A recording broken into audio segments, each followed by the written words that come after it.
आप सभी दर्शकों को मेरा नमस्कार। आप लोग मुझे देख रहे हैं प्रिंस गोस्वामी को HDSK न्यूज चैनल पर। आज हमारे साथ स्टूडियो में मौजूद है अमित सिंघल जी।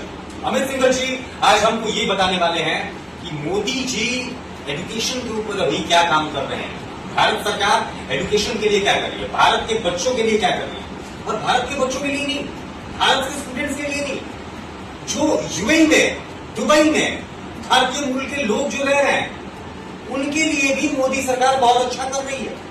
आपको पता होगा कि विश्व का सबसे कठिन एग्जाम आईआईटी,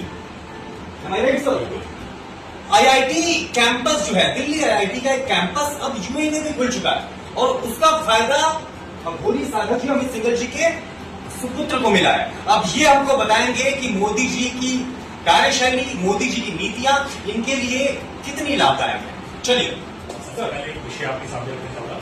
मित्र देशों में कैसे भारत की शान बढ़ाई जाती है वो आप मोदी जी से सीखे। दुबई जैसे मित्र देश में उनने धर्म और शिक्षा दोनों के मंदिर की स्थापना की। बच्चों के लिए वहां पे आईआईटी जो कि टफेस्ट एग्जाम में पढ़ी थी उसका कैंपस दुबई में खोला गया, दिल्ली आईआईटी के साथ में मिलकर, और एक ऐसे ही कैंपस तंजानिया में खोला गया, अफ्रीका में। तो इससे बच्चों को बेनिफिट जो सबसे ज्यादा मिल रहा है, एक तो फीस उनकी भारत की आईआईटी के बराबर ही है। जो बच्चे बाहर की एजुकेशन अफोर्ड नहीं कर सकते उनको एक मौका था ग्लोबल प्लेटफॉर्म देने का। दूसरी बात हम करें, वहां बच्चों के रहने खाने का जो खर्चा होता था वो बहुत ज्यादा होता, तो मोदी जी ने उस विषय में भी सोचा है। बच्चों को स्टाइपेंड मिलेगा वहां रहने के लिए, फीस जो होगी वो दिल्ली आईआईटी के बराबर ही होगी, और साथ में बच्चों को परिवार के पास आने जाने का जो खर्चा है वो भी सरकार की तरफ से मिलेगा।